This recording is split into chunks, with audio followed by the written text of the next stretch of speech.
এজন্য আল্লাহ বলেন 6 নম্বর কথা হচ্ছে ইয়ালামু মা বাইনা আইদিহিম ওয়া মা খালফাহুম, সামনে পেছনে যা ঘটে সব জানে কে।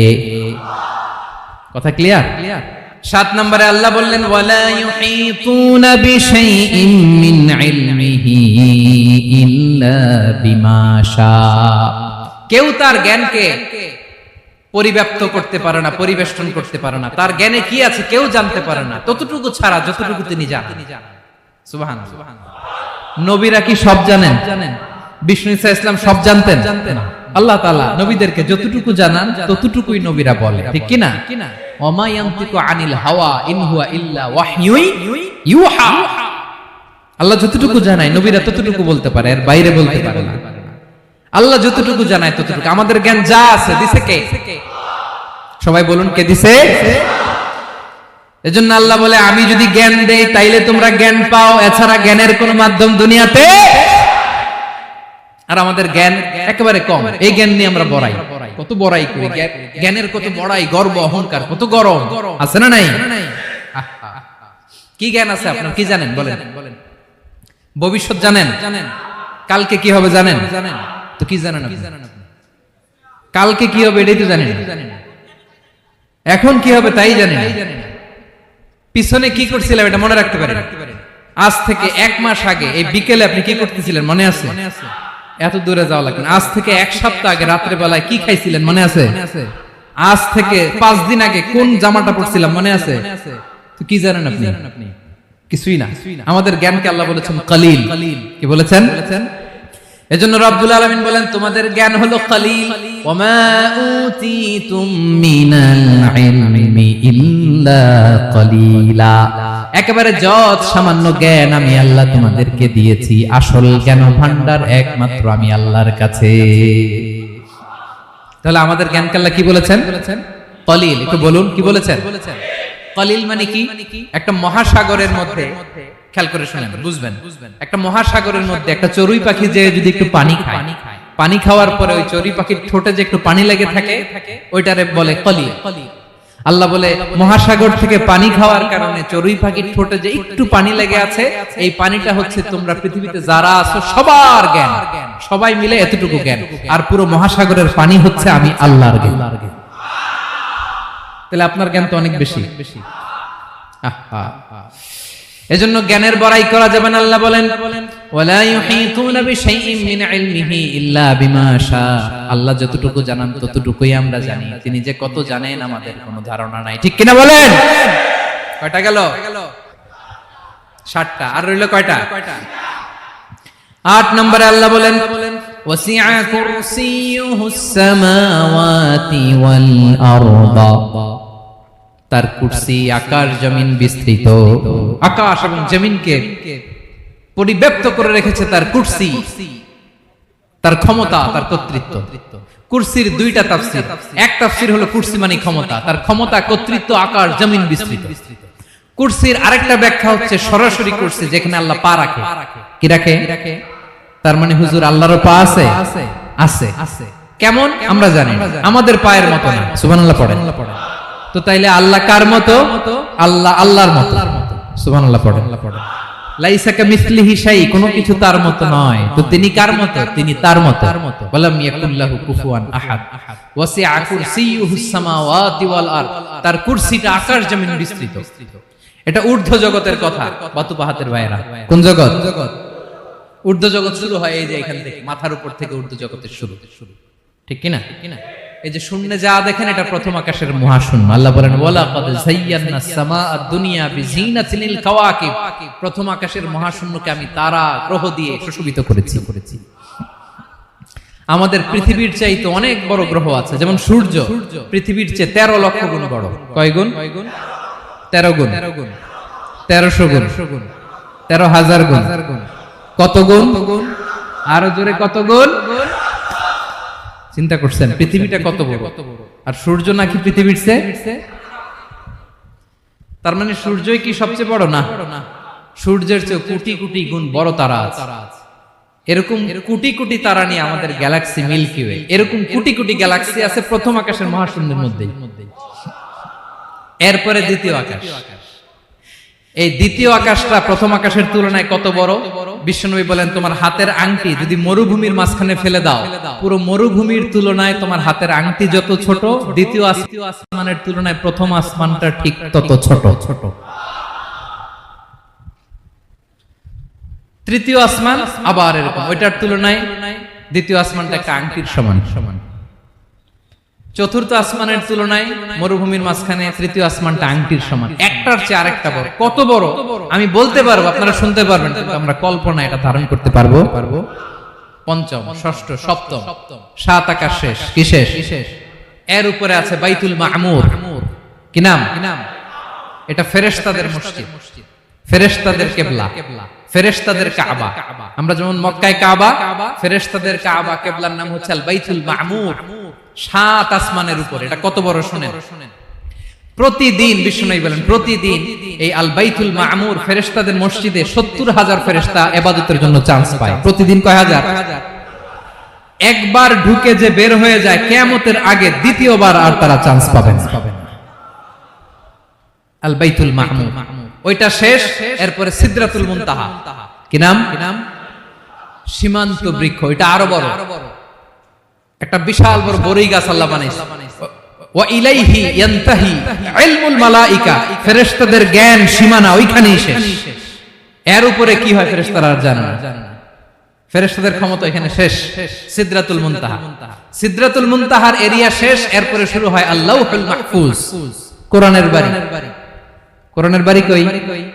বাল হুয়া কুরআনুম মাজিদ ফি, এটা মিন দুররাতিন বাইদা, সাদা ঝকঝকে ডায়মন্ড দিয়ে আল্লাহ বানাইছে। আমাদের সবার তাকদীর ভাগ্যলিপি ওইখানে লেখা, কি হবে না হবে। কোরআনের বাড়ি ওইটা, ওইটা শেষ। এরপরে শুরু হয় লা জামান লা মাকান এরিয়া। ওইখানে কোনো জামান নাই, মাকান নাই, no time no space area শুরু। ওইখানে কুরসি, যেখানে আল্লাহ পা রাখেন বা কুদরতি পা রাখেন, আল্লাহর কুরসি। বড় রাজা বাদশারা সিংহাসনে বসে পা রাখে একটা টেবিলের উপর, শাহী টেবিল, ওইটার নাম কুরসি। আল্লাহ বলে ওয়াসিআ কুরসিয়ুহুস সামাওয়াতি ওয়াল আরদ। আল্লাহর এই কুরসিটা এতক্ষণ যা বললাম এই সবগুলোর চাইতে বড়। কুরসির উপরে আছে আল্লাহর আরশ। আর রহমানু আলাল আরশি ইস্তাওয়া। রব্বুল আলামিন ওই আরশের উপরে। আমি যেমনি চেয়ারের উপরে এরকম না। যেভাবে আল্লাহর জালালিয়াত, হিজ হাইনেস, হিজ রয়্যালনেস, আল্লাহর জালালিয়াত, আল্লাহর কুদরতের মাধ্যমে যেভাবে আল্লাহ আরশের উপর থাকা দরকার, আল্লাহ সত্তা, আল্লাহ ঠিক ওইভাবে আছে, আরশের উপরে আছে। ওয়া ইয়াহমিলু আরশা রাব্বিকা ফাওকাহুম ইয়াওমা ইযিন সামানিয়া। কিয়ামতের দিন আল্লাহর এই আরশটা 8 জন ফেরেশতা বহন করবে। আরশ বহনের জন্য আল্লাহর ফেরেশতা লাগে না, কোন কাজের জন্যই আল্লাহর ফেরেশতা লাগে না। আল্লাহ বলে কুন ফায়াকুন হয়ে যায়। তারপরে আল্লাহ নিয়োজিত রেখেছেন। সেদিন কিয়ামতের দিন আল্লাহর আরশটা বহন করবে কয়জন ফেরেশতা?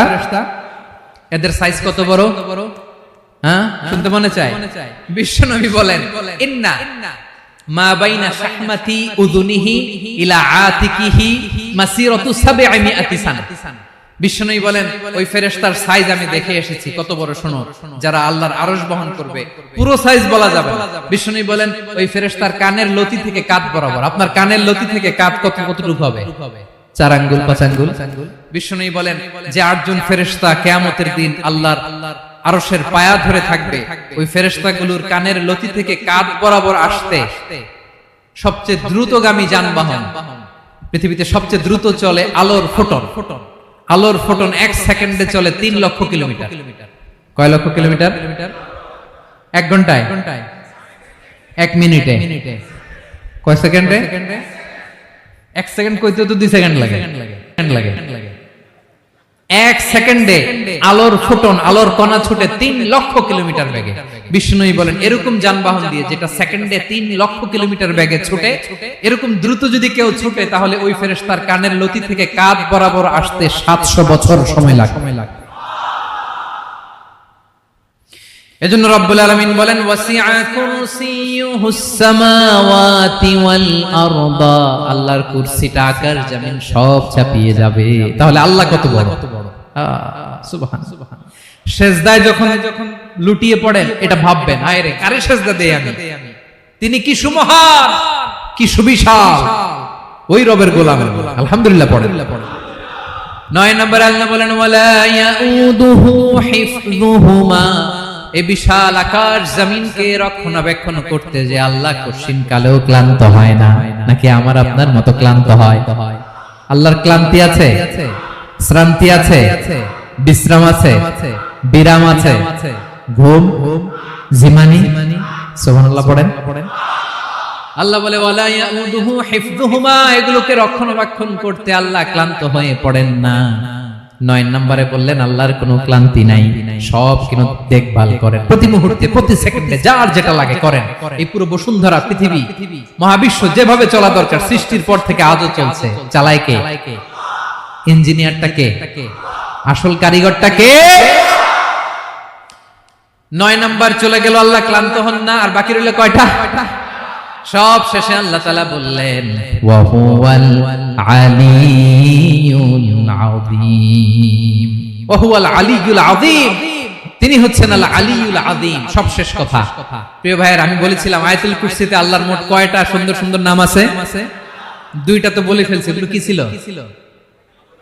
আল হাইয়ু, আল কাইয়ুম। এবার সব শেষে 3 আর 4 নাম্বারটা আসছে। এটা কি? একটা আল আলী আর একটা আযীম। 3 নাম্বারটা হচ্ছে আল আলী, 4 নাম্বারটা আযীম। আল আলী মানে হচ্ছে সর্বোচ্চ, দ্য গ্রেটেস্ট, দ্য হাইয়েস্ট। তার উপরে কেউ আছে? ঊর্ধ্ব জগতের যে বর্ণনা দিছি, কি বুঝলেন? আল্লাহর উপরে কেউ আছে? এজন্য তিনি হচ্ছেন আল আলী, সবচেয়ে উপরে, সর্বোচ্চ, দ্য হাইয়েস্ট। তার উপরে কেউ? এজন্য আল্লাহ বলেন সাব্বিহ ইসমা রাব্বিকাল আ'লা। আল আলিয়ার আল আ'লা কাছাকাছি অর্থ প্রশংসা করো ওই আল্লাহর যিনি হলেন আ'লা, সবচেয়ে বড়। তার চেয়ে বড় কেউ আছে নাকি? তার উপরে কেউ আছে নাকি? আল আ'লা। এজন্য আমরা যখন সিজদায় লুটিয়ে পড়ি, আমরা যখন সবচেয়ে নিচে যাই, আমরা বলি আল্লাহ তুমি সবচেয়ে উপরে। আমরা যখন সিজদায় যাই, আমরা তখন সবচেয়ে কি? নিচে, তাই না? এর চেয়ে নিচে আর মানুষের সবচাইতে দামি অঙ্গ কপালটারে মাটিতে ঘষি, আমি সবচেয়ে নিচে, আর আমি বলি সুবহান রাব্বিয়াল আহা, সুবহান রাব্বিয়াল আ'লা। আল্লাহ তুমি সবচেয়ে উপরে, আমি সবচেয়ে নিচে, কিন্তু তুমি সবচেয়ে উপরে। সুবহানাল্লাহ পড়েন। আল্লাহ বলে আমি হলাম আল আলী। 4 নম্বরে আমি হলাম আল আযীম, হাইয়ু কাইয়ুম। শেষে বললেন আমি হলাম আল আলী, আমি হলাম আল আযীম। আযীম মানে সুমহান, দ্য সুপ্রিম, সুপ্রিম। আল্লাহর সবকিছু চরম পর্যায়ে। তার সবকিছু কি?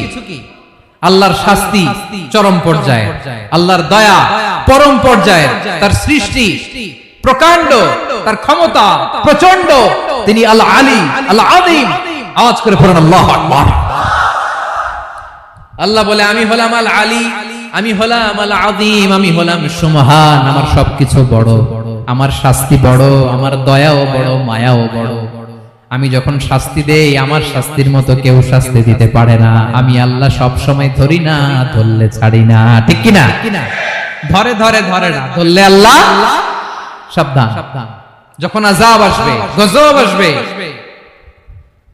পালাবার জায়গা খুঁজে পাওয়া যাবে। সামান্য ভূমিকম্প দিলে আমাদের অবস্থা কি হয় দেখেন তো? হ্যাঁ, সামান্য একটু ভূমিকম্প দিলে বাঁচার উপায় আছে? আল আযীম, ইন্না যালজালাতাস সাআতি শাইউন আযীম। কিয়ামতের সেই প্রকম্পনটা বড্ড ভয়ঙ্কর, বড্ড ভয়ঙ্কর। এজন্য আমরা সে আল্লাহর ইবাদত করি যিনি কখনো ঘুমান না, যিনি ক্লান্ত হন না, যার লয় নাই, যার কোনো ক্ষয় নাই, যিনি ছাড়া আমাদের বাঁচার কোনো উপায় নাই। ঠিক কিনা বলেন? 10 নাম্বার ক্লিয়ার? আলহামদুলিল্লাহ পড়েন। যা বললাম আমরা যেন আমল করতে পারি।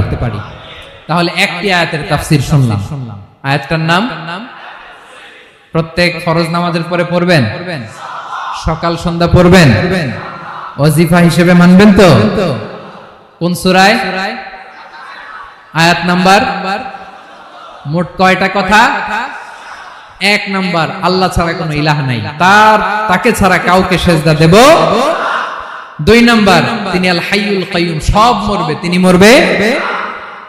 গোটা বিশ্ব তার কাছে ঠেকা, তিনি কারো কাছে ঠেকা।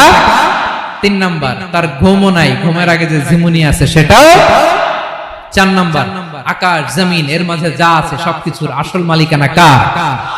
5 নাম্বার, কিয়ামতের দিন যখন থারথার করে নবীরা কাঁপবে, তার অনুমতি ছাড়া কেউ আল্লাহর দরবারে দাঁড়িয়ে সুপারিশ করতে পারবে। 5 নাম্বার, আমাদের সামনে পেছনে উপরে নিচে প্রকাশ্যে গোপনে যা ঘটে কেউ দেখে না, দেখে কে? কেউ জানে না, জানে কে? আল্লাহর জ্ঞানের বাইরে নতুন করে কেউ জ্ঞান প্রডিউস করতে পারে না। তিনি যতটুকু জানায় ততটুকুই জানি, তিনি না জানালে জানানোর সাধ্য কারো। তার কুরসি, তার কর্তৃত্ব ক্ষমতা আকাশ জমিনকে বিস্তৃত করে আছে, ঠিক কিনা বলেন? কিন্তু মহাবিশ্বকে পরিচালনা করতে, রক্ষণাবেক্ষণ করতে তিনি খুব ক্লান্ত হয়ে যায় না? ক্লান্ত হয়। তিনি আল আলী, দ্য হাইয়েস্ট, সর্বোচ্চ, আল আযীম, দ্য সুপ্রিম, তার ক্ষমতার সামনে দাঁড়াবার ক্ষমতা কারো নাই, ঠিক কিনা বলেন? সে আল্লাহর গোলাম হতে পারে, আমরা খুশি না বেজার? আমরা যা করব ওই আল্লাহর খুশি করার জন্য করব, যা করব আল্লাহর রাজি খুশির জন্য করব। মনের দুঃখ জ্বালা ফেসবুকে শেয়ার দেওয়ার আগে আমি শেয়ার দেব কার সাথে? পারবেন? আল্লাহরে ভালো লাগে, আল্লাহরে মায়া লাগে, আল্লাহর কাছে চোখের পানি ছেড়ে কাঁদতে ভালো লাগে, আল্লাহর কাছে বলেন। ইদা সাআলতা ফাসআলিল্লাহ, বিষ্ণু বললেন যখন চাইবে আল্লাহর কাছে চাইবে। ওয়া ইদা ইসতাআনতা ফাসতাইন বিল্লাহ, সাহায্য করার মালিক একজন, তিনি কে? আল্লাহর কোরআনের সবচাইতে দামি আয়াত, the greatest verse in the Quran. উবাই ইবনে কাব রাদিয়াল্লাহু তাআলা আনহুকে বিষ্ণু সাল্লাল্লাহু আলাইহি ওয়াসাল্লাম জিজ্ঞেস করলেন, উবাই বলো তো কোরআনের কোন আয়াতটা সবচেয়ে সেরা? উবাই জানেন, তারপরে বললেন আল্লাহু ওয়া রাসূলুহু আ'লাম, আল্লাহ আল্লাহর রাসূল ভালো জানেন। দেখেন কত বিনয়ী ছিলেন সাহাবারা, জেনেও উত্তর দিতে চাইতেন না, ভাবতেন না জানি বিষ্ণুনবী নতুন কিছু আমাদেরকে জানায়।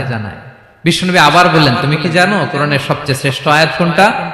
এবার উবাই ভাবলেন এবার আমি উত্তরটা দিয়েই দেই। তিনি বললেন আয়াতুল কুরসি, আল্লাহু লা ইলাহা ইল্লা হুয়াল হাইয়ুল কাইয়ুম, এটা শ্রেষ্ঠ আয়াত। বিষ্ণুনবী খুশি হয়ে উবাই ইবনে কাবের বুকে একটা চাপড় মারলেন, এরকম আদরের চাপড় দিয়ে বললেন, লিয়াহনিকাল ইলমু ইয়া আবুল মুনজির, হে আবুল মুনজির, জ্ঞান এবং প্রজ্ঞা তোমার জন্য মোবারক হোক, তুমি ঠিক বলেছো। সুবহানাল্লাহ পড়ো। তাহলে এই প্রথম ইনফরমেশনটা আজকে জানলাম, কোরআনের সর্বশ্রেষ্ঠ আয়াতের নাম, সবাই বলবেন একসাথে, কোরআনের সর্বশ্রেষ্ঠ আয়াতের নাম কোন সূরায়? আয়াত নাম্বার 255। এত আয়াত থাকতে এই আয়াতটা কেন সর্বশ্রেষ্ঠ হলো রে ভাই?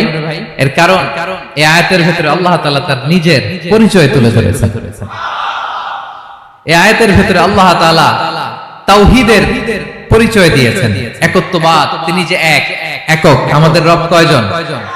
নাকি 2 জন, 3 জন? কয়জন? আমাদের রব একজন, এক আল্লাহর পরিচয় আছে। এখানে আল্লাহর জ্ঞান, আল্লাহর ক্ষমতা, আল্লাহর কুদরতের বিবরণ আছে। এই একটি আয়াতে আল্লাহর 4টা আসমাউল্লাহিল হুসনা আছে, আল্লাহর 4টা সুন্দর সুন্দর নাম। আল হাই, আল কাইয়ুম, সবশেষে আছে আল আলী, আল আযীম। মোট কয়টা? জোরে বলেন। আল হাইয়ুল কাইয়ুম 2টা, আল হাই একটা, আল কাইয়ুম একটা। ওয়ালা ইয়াউদুহু হিফযুহুমা ওয়া হুয়াল আলিয়ুল, একটা আল আলী আর একটা আযীম। তাহলে মোট আল্লাহর কয়টা নাম আছে এখানে? এজন্য এই আয়াতটা কোরআনের সবচাইতে শ্রেষ্ঠতম আয়াত, আয়াতুল কুরসি। এটা আপনারা পড়বেন। বিষ্ণু সাল্লাল্লাহু আলাইহি ওয়াসাল্লাম বলেন, মান ক্বারাআ আয়াতুল কুরসি দুবুরা কুল্লি সালাতিন মাকতুবাতিন লাম ইয়ামনাহু মিন দুখুলিল জান্নাতি ইল্লাল মাউত। প্রত্যেক ফরজ সালাতের পরে যে ব্যক্তি আয়াতুল কুরসি পড়ে তার জান্নাতে যাওয়ার ক্ষেত্রে আর কোনো বাধা থাকে না, একটা জিনিস ছাড়া, সেটা হচ্ছে মরণ, মৃত্যু। লোকটা মরে না তাই জান্নাতে যায় না, মরলেই জান্নাতে। প্রত্যেক ফরজ সালাতের পরে যদি কেউ আয়াতুল কুরসি পড়ে তার জান্নাতে যাওয়া কেউ ঠেকাতে পারবে না, কোনো বাধা নাই। একটা বাধা আছে, সেটা কি? মরে না, না মরলে জান্নাতে যেতে পারবেন? মরলেই। তাহলে কত ফজিলতপূর্ণ আয়াত বলেন। বাতুপা হাতের আমার কলেজের টুকরা ভাইরা, প্রত্যেক ফরজ নামাজের পরে এটা পড়বেন ইনশাআল্লাহ। বলেন সবাই, প্রত্যেক ফরজ সালাতের পরে এই আয়াতুল কুরসি পড়বেন। এবং বিষ্ণু সাল্লাল্লাহু আলাইহি ওয়াসাল্লাম বলেছেন, যখন ঘুমোতে যাবা, ইদা আওয়াইতা ইলা ফিরাশিক, যখন ঘুমোতে যাবা আয়াতুল কুরসি পড়বা। যদি পড়ো, আল্লাহর পক্ষ থেকে আপনার সিকিউরিটির জন্য আল্লাহ একটা স্পেশাল ফেরেশতা নিয়োগ দেয়। সকাল পর্যন্ত আপনার সিকিউরিটি দেয়, শয়তান আপনার কাছে আসতে পারে। ফজরের পরে পড়লে মাগরিব পর্যন্ত সিকিউরিটি, প্রোটেকশন ফ্রম আল্লাহ। মাগরিবের পরে পড়লে ফজর পর্যন্ত প্রোটেকশন ফ্রম আল্লাহ।